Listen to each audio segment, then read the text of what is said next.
Budget ಹಿಂದಿನ ದಿವಸ ಪತ್ರಕರ್ತರುಗಳಿಗೆ ಗುಂಡಾಕ್ಸೋದು ಅಭ್ಯಾಸ, ಪರಿಪಾಠ ಮತ್ತು ಸಂಪ್ರದಾಯ. ಆ ರೀತಿ ರಾಜಕಾರಣಿಗಳ ಜೊತೆ ಎಣ್ಣೆ ಆಗ್ತಾ ಇರತಕ್ಕಂಥದ್ದು ಪತ್ರಕರ್ತನೇ ಅಲ್ಲ. ಆ ಕಾರಣಕ್ಕೋಸ್ಕರನೇ ಹಲವಾರು ಕ್ಷೇತ್ರಗಳಲ್ಲಿ ಕಾಂಗ್ರೆಸ್ ಸೋಲ್ಬೇಕಾಗಿ ಬಂತು ಏನೋ ಗೊತ್ತಿಲ್ಲ. ನವೀನ್ ಸುನಿಂಜೆಯವರ ಆರೋಪ ಸತ್ಯವಾಗಿದ್ದೇ ಆಗಿದ್ರೆ ಬಹಳ ಆಘಾತಕಾರಿಯಾದ ವಿಚಾರ ಇದು. ಪ್ರತಿ ಹೆಜ್ಜೆಯನ್ನು ಕೂಡ ಕೋಮುವಾದಿಗಳನ್ನೇ ಕೇಳಿ ಸ್ಟೆಪ್ ತಗೊಂತ ಅಂತ ಗೊತ್ತಾದಾಗ ನಿಮ್ಮನ್ನು ನಂಬ್ಕೊಂಡು ಮತ ಹಾಕ್ತಂತ ಅಹಿಂದ ವರ್ಗದವರಿಗೆ ಏನಾಗಬೇಕು ಸಿದ್ದರಾಮಯ್ಯನವರೇ? ಸ್ನೇಹಿತರೆ ನಮಸ್ತೆ, ಜೇನಿಗಿರಿ ಯೂಟ್ಯೂಬ್ ಚಾನಲ್ಗೆ ನಿಮಗೆಲ್ಲ ಸ್ವಾಗತ. ನಾನು ಚಲಮ ಹಾಡ್ಲಹಳ್ಳಿ. ದಿನೇಶ್ ಅಮೀನ್ಮಟ್ಟು ನಮ್ಮ ಕನ್ನಡ ನಾಡು ಕಂಡಂತಹ ಅತ್ಯಂತ ಧೀಮಂತ ಪತ್ರಕರ್ತರಲ್ಲಿ ಒಬ್ಬರು.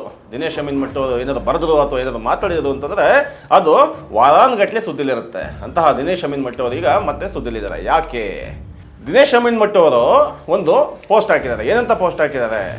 ಪತ್ರಕರ್ತರು, ಕುಡಿದೇ ಇರತಕ್ಕಂಥ ಪತ್ರಕರ್ತರು, ಅದರಲ್ಲೂ ರಾಜಕಾರಣಿಗಳೊಟ್ಟಿಗೆ ಕುಡಿದೇ ಇರತಕ್ಕಂಥದ್ದು ಅಂದರೆ ಮದ್ಯವನ್ನು ಸೇವಿಸದೇ ಇರತಕ್ಕಂಥ ಪತ್ರಕರ್ತರೇ ಅಲ್ಲ ಅಂತೇಳಿ ದಿನೇಶ್ ಅಮೀನ್ಮಟ್ಟು ಅವರು ಹೇಳಿದ್ದಾರೆ. ಇದು ಒಂದು ಸಿಂಪಲ್ ಲೈನ್. ಅದ್ರ ಮುಂದೆ ಯಾರ್ಯಾರು ರಾಜಕಾರಣಿಗಳ ಜೊತೆ ಯಾರ್ಯಾರು ಕುಡಿದಿದ್ದು ಏನೇನಾಯಿತು ದೇವರಾಜ ಅರಸು ಕಾಲದಿಂದಲೂ ಹೇಳ್ಕೊಂಡು ಬಂದಿದ್ದಾರೆ. ಅವರ ಉದ್ದೇಶ ಏನು ಅಂತಂದರೆ, ಎಣ್ಣೆ ಹಾಕಿದಾಗ ಅಂದರೆ ಡ್ರಿಂಕ್ಸ್ ಮಾಡಿದಾಗ ರಾಜಕಾರಣಿಗಳು ಆರಾಮಾಗ್ತಾರೆ, ಯಾವುದಾದ್ರು ವಿಚಾರಗಳನ್ನ ಬಾಯಿ ಬಿಡ್ತಾರೆ. ಹಂಗಾಗಿ ಒಬ್ಬ ಯಶಸ್ವಿ ಪತ್ರಕರ್ತ ಆಗ್ಬೋದು, ಅಲ್ಲಿ ಮಾಹಿತಿಗಳು ಸಿಗ್ಬೋದು ನಮಗೆ. ಆ ಕಾರಣಕ್ಕೋಸ್ಕರ ಇವತ್ತು ಯಾರ್ಯಾರು ಯಶಸ್ವಿ ಪತ್ರಕರ್ತರಿದ್ದಾರೋ ಅವರೆಲ್ಲರೂ ಕೂಡ ರಾಜಕಾರಣಿಗಳೊಟ್ಟಿಗೆ ಹೋಗಿ ಡ್ರಿಂಕ್ಸ್ ಮಾಡೋದೇ ಆಗಿದ್ದಾರೆ.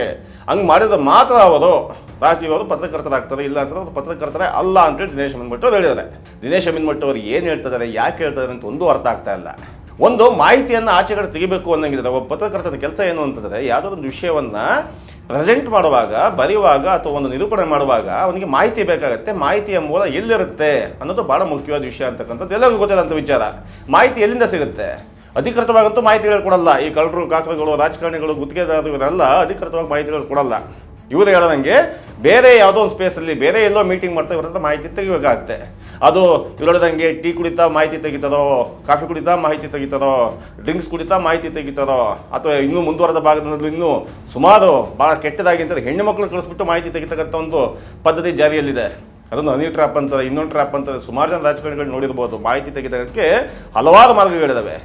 ಇವರು ಮುಂದುವರೆದ ಹೋದಂಗೆ ಈ ಡ್ರಿಂಕ್ಸ್ ಮಾಡೋರು ಮಾತ್ರ ಪತ್ರಕರ್ತರು ಅಂತಂದರೆ ಇದು ಯಾವ ರೀತಿಯ ನೈತಿಕತೆಯ ಪಾಠವನ್ನು ದಿನೇಶ್ ಅಮೀನ್ಮಟ್ಟು ಅವರು ಈ ರಾಜ್ಯಕ್ಕೆ ಹೇಳ್ಕೊಡ್ತಾ ಇದ್ದಾರೆ?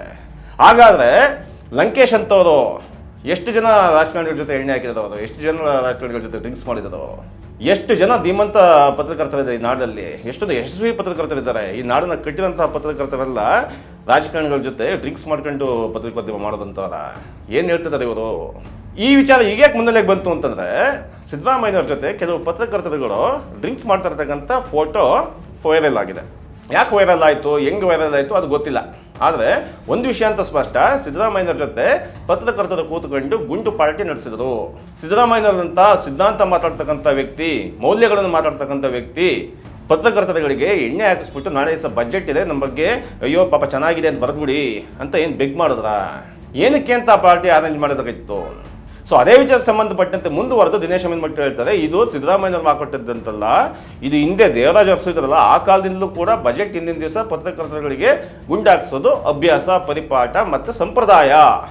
ಆ ರೀತಿ ರಾಜಕಾರಣಿಗಳ ಜೊತೆ ಎಣ್ಣೆ ಆಗ್ತಾ ಇರ್ತಕ್ಕಂಥದ್ದು ಪತ್ರಕರ್ತನೇ ಅಲ್ಲ ಅಂತೇಳಿ ಮತ್ತೆ ಸಾಬೀತು ಮಾಡ್ತಾರೆ. ಮತ್ತು ಮುಂದುವರೆದು ಭಾಳ ಆಘಾತಕಾರಿ ಅಂಶ ಅಂತಂದರೆ, ಆ ಫೋಟೋವನ್ನು ಹಂಚಿಕೊಂಡವನಲ್ಲ, ಯಾವುದೋ ಫೋಟೋ ತೆಗೆದಿರಲ್ಲ, ಅದನ್ನ ಸಿದ್ದರಾಮಯ್ಯವ್ರ ಜೊತೆ ಈ ಕಡೆ ರವಿ ಹೆಗಡೆ ಆ ಕಡೆ ಇನ್ನೊಬ್ಬರು ಮತ್ತೊಬ್ಬರು ಕೂತಿದಾರಲ್ಲ, ಆ ಫೋಟೋ ತೆಗೆದಿರ್ತಕ್ಕಂಥ ವ್ಯಕ್ತಿಗೆ ನೈತಿಕತೆ ಇಲ್ಲ ಅಂತ ಈ ದಿನೇಶ್ ಅಮೀನ್ಮಟ್ಟು ಅವ್ರು ಹೇಳ್ತಿದ್ದಾರೆ. ರಾಜಕಾರಣಿಗಳ ಜೊತೆ ಪತ್ರಕರ್ತರು ಕೂತ್ಕೊಂಡು ಗುಂಡು ಹಾಕೋದಕ್ಕೆ ನೈತಿಕತೆ ಪ್ರಶ್ನೆ ಬರಲ್ಲ, ಆದರೆ ಅದನ್ನು ಫೋಟೋ ತೆಗೆದು ಆಚೆ ಕಡೆ ಹಾಕಿದ್ದಕ್ಕೆ ನೈತಿಕತೆ ಪ್ರಶ್ನೆ ಬರುತ್ತೆ ಅಂತಂದರೆ ಈ ಹಿರಿಯ ಪತ್ರಕರ್ತರ ದಿನೇಶ್ ಅಮೀನ್ಮಟ್ಟು ಅವರು ಏನನ್ನು ಹೇಳಕ್ಕೆ ಹೊರಟಿದ್ದಾರೆ? ಈಗ ತಾನೇ ಪತ್ರಿಕೋದ್ಯಮಕ್ಕೆ ಬರ್ತಾ ಇರತಕ್ಕಂತಹ, ಈಗ ತುಂಬ ಉತ್ಸಾಹದಿಂದ ಪತ್ರಿಕೋದ್ಯಮದಲ್ಲಿ ತೊಡ್ಕೊಂಡಿರ್ತಕ್ಕಂತಹ ಯುವಕರಿಗೆ ದಿನೇಶ್ ಅಮೀನ್ಮಟ್ಟು ಅವರು ಹೇಳ್ಕೊಡ್ತಿರ್ತಕ್ಕಂಥ ಪಾಠ ಏನು? ಇದು ಆ್ಯಕ್ಚುಲಿ ಹೇಳಬೇಕು ಅಂತಂದರೆ ರವಿ ಬೆಳಗೆರೆ ಶೈಲಿ. ರವಿ ಬೆಳಗೆರೆ ತುಂಬ ಜನ ರಾಜಕಾರಣಿಗಳ ಜೊತೆ, ತುಂಬ ಜನ ಉದ್ಯಮಿಗಳ ಜೊತೆ ಗುಂಡು ಹಾಕೊಂಡೇ ವಿಷಯಗಳನ್ನು ತೆಗೆದು ಟ್ಯಾಬ್ಲೆಟ್ ಪತ್ರಿಕೆ ಹಾಯ್ ಬೆಂಗಳೂರು ಬೆಳೆಸಿದ್ದನ್ನು ನಾವು ನೋಡಿದ್ದೀವಿ. ಆ ಥರದೊಂದು ಹಾಯ್ ಬೆಂಗಳೂರು ಪರಿಕಲ್ಪನೆ ಇಟ್ಕೊಂಡು ದಿನೇಶ್ ಅಮೀನ್ಮಟ್ಟು ಅವ್ರು ಮಾತಾಡ್ತಿದ್ದಾರೆ. ಅಫ್ಕೋರ್ಸ್ ಅವ್ರು ಹೇಳ್ತಕ್ಕಂಥ ವಿಚಾರ ಒಂದು ಸಂಪ್ರದಾಯ ವಿಚಾರದಲ್ಲಿ, ಯಾರು ಯಾರ ಜೊತೆ ಬೇಕಾದ್ರೂ ಗುಂಡು ಹಾಕ್ಬೋದು, ಯಾರು ಯಾರ ಜೊತೆ ಬೇಕಾದ್ರೂ ಕಾಫಿ ಟೀ ಕುಡಿಬೋದು, ಯಾರ ಜೊತೆ ಬೇಕಾದ್ರೂ ಊಟ ಮಾಡ್ಬೋದು.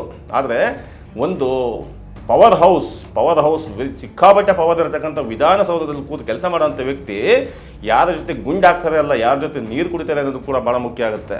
ಅಂಥದ್ರಲ್ಲಿ ಇವರು ಈ ಕಡೆ ಒಂದು ಕಡೆ ಕೋಮು ವೈಷಮ್ಯದ ವಿರುದ್ಧ ಮಾತಾಡ್ತಕ್ಕಂಥ ಸಿದ್ದರಾಮಯ್ಯ, ಜಾತಿ ತಾರತಮ್ಯದ ವಿರುದ್ಧ ಮಾತಾಡ್ತಕ್ಕಂಥ ಸಿದ್ದರಾಮಯ್ಯ, ಅಹಿಂದದ ಪರವಾಗಿ ನಿಂತಿರ್ತಕ್ಕಂಥ ಸಿದ್ದರಾಮಯ್ಯ ಆ ವಿಚಾರಗಳಿಗೆ ತದ್ವಿರುದ್ಧವಾಗಿ ಮಾತಾಡ್ತಕ್ಕಂಥ ಪತ್ರಕರ್ತರ ಜೊತೆಗೆ ಕೂತ್ಕೊಂಡು ಗುಂಡು ಹಾಕಿದ್ರೆ ಏನು ಮೆಸೇಜ್ ಹೋಗುತ್ತೆ ಸಮಾಜಕ್ಕೆ? ಇದು ಮುನ್ನೆಲೆ ಬಂದಿರತಕ್ಕಂಥ ವಿಚಾರ. ಈಗ ಆ ವಿಚಾರವನ್ನು ಮುಂದಿಡ್ಕೊಂಡು ನವೀನ್ ಸೂರಿಂಜೆ ಒಬ್ಬ ಪತ್ರಕರ್ತ ಇದನ್ನ ಸರಣಿಯಾಗಿ RSS ಮುಕ್ತವಾಗಿ ವಿಧಾನಸೌಧವನ್ನು ರೂಪಿಸಿ ಅನ್ನೋ ರೀತಿಯಲ್ಲಿ ಸರಣಿ ಪೋಸ್ಟ್ಗಳನ್ನು ಹಾಕ್ತಾ ಇದ್ದಾರೆ ಫೇಸ್ಬುಕ್ಕಲ್ಲಿ. ಯಾವ ರೀತಿಯಾಗಿ RSS ಸಿದ್ದರಾಮಯ್ಯನವರ ಸುತ್ತಮುತ್ತ ಇದೆ, ಇದಕ್ಕೆ ಕ್ಲಾರಿಟಿ ಕೊಡಬೇಕು ಅಂತೇಳಿ ಒಂದು ಅಭಿಯಾನವನ್ನೇ ಶುರು ಮಾಡಿದರೆ ದೊಡ್ಡ ಚರ್ಚೆ ನಡೀತಾ ಇದೆ. ಈಗ ಹೇಗೆ 2023 ಚುನಾವಣೆಯಲ್ಲಿ ಯಾರ್ಯಾರಿಗೆ ಯಾವ ಕ್ಷೇತ್ರದಲ್ಲಿ ಟಿಕೆಟ್ ಕೊಡಬೇಕು ಅಂತ ಫೈನಲ್ ಆಗ್ತಿತ್ತಲ್ಲ, ಆ ವಿಚಾರ ಇಂಚಿಂಚು ಕೂಡ RSSನ ಜಿ ಅಂತ ಕರೀತಾರಲ್ಲ ಅವರಿಗೆ ಮಾಹಿತಿ ಪ್ರತಿಕ್ಷಣ ಹೋಗ್ತಾ ಇತ್ತು ಅಂತೇಳಿ ಆರೋಪ ಮಾಡಿದ್ದಾರೆ ನವೀನ್ ಸೂರಿಂಜೆ. ಆ ಕಾರಣಕ್ಕೋಸ್ಕರನೇ ಆ ಹಲವಾರು ಕ್ಷೇತ್ರಗಳಲ್ಲಿ ಕಾಂಗ್ರೆಸ್ ಸೋಲ್ಬೇಕಾಗಿ ಬಂತು ಏನೋ ಗೊತ್ತಿಲ್ಲ. ನವೀನ್ ಸೂರಿಂಜೆ ಅವರ ಆರೋಪ ಸತ್ಯವಾಗಿದ್ದೇ ಆಗಿದ್ರೆ ಭಾಳ ಆಘಾತಕಾರಿಯಾದ ವಿಚಾರ ಇದು. ಯಾಕೆ ಅಂತಂದರೆ ಒಂದು ಸಿದ್ದರಾಮಯ್ಯನವ್ರನ್ನ ಜನ ಆಯ್ಕೆ ಮಾಡಿರೋದು ಏನಕ್ಕೆ ಅಂತಂದರೆ ಅದು ಕಷ್ಟವೋ ಸುಖವೋ ಇಷ್ಟನೋ ಅನಿಷ್ಟನೋ ಗೊತ್ತಿಲ್ಲ, ಆದರೆ ಜನ ಆಯ್ಕೆ ಮಾಡಿರೋದು ಏನಕ್ಕೆ ಅಂತಂದರೆ ನೀನು ಕೋಮುವಾದಿಗಳ ವಿರುದ್ಧ ಇದೆಯಾ ಅನ್ನೋ ಕಾರಣಕ್ಕೋಸ್ಕರ ಸಿದ್ದರಾಮಯ್ಯನ ಆಯ್ಕೆ ಮಾಡಿದ್ದಾರೆ. ಆದರೆ ನೀವು ಪ್ರತಿ ಹೆಜ್ಜೆಯನ್ನು ಕೂಡ ಕೋಮುವಾದಿಗಳನ್ನೇ ಕೇಳಿ ಸ್ಟೆಪ್ ತಗೊಂತ ಇದ್ದಾರೆ ಅಂತ ಗೊತ್ತಾದಾಗ ನಿಮ್ಮನ್ನು ನಂಬ್ಕೊಂಡು ಮತ ಹಾಕ್ತಂಥ ಅಹಿಂದ ವರ್ಗದವರಿಗೆ ಏನಾಗಬೇಕು ಸಿದ್ದರಾಮಯ್ಯನವರೇ? ನೀವು ಅವ್ರ ಜೊತೆ ಕೂತ್ಕೊಂಡು ಗುಂಡು ಪಾರ್ಟಿ ಮಾಡಿದ್ದು ಸರಿ ಅಂತ ಸಮರ್ಥಿಸ್ಕೊತಿರಲಿಲ್ಲ ದಿನೇಶ್ ಅಮೀನ್ಮಠ್ ಅವರೇ. ನೀವು ಈ ಅಹಿಂದ ವರ್ಗದವರಿಗೆ ಮತ ಹಾಕ್ತಂಥವರಿಗೆ ತುಂಬ ನೈತಿಕವಾಗಿ ಮೌಲ್ಯದ ಬಗ್ಗೆ ಮಾತಾಡ್ತಕ್ಕಂಥ ಜನರಿಗೆ ಏನು ಉತ್ತರ ಕೊಡ್ತೀರಾ? ನವೀನ್ ಸೂರಿಂಜೆ ಅವರು ಪ್ರಶ್ನೆ ಕೇಳಿರೋದ್ರಲ್ಲಿ ಮತ್ತೆ ತುಂಬ ಜನ ಈಗಿನ ಯುವ ಪೀಳಿಗೆಯ ಪತ್ರಕರ್ತರಲ್ಲಿ ತುಂಬ ಜನ ಶಕ್ತವಾಗಿ ಪ್ರಶ್ನೆ ಮಾಡ್ತಾ ಇದ್ದಾರೆ. ಅದು ಒಳ್ಳೆಯ ವಿಚಾರ.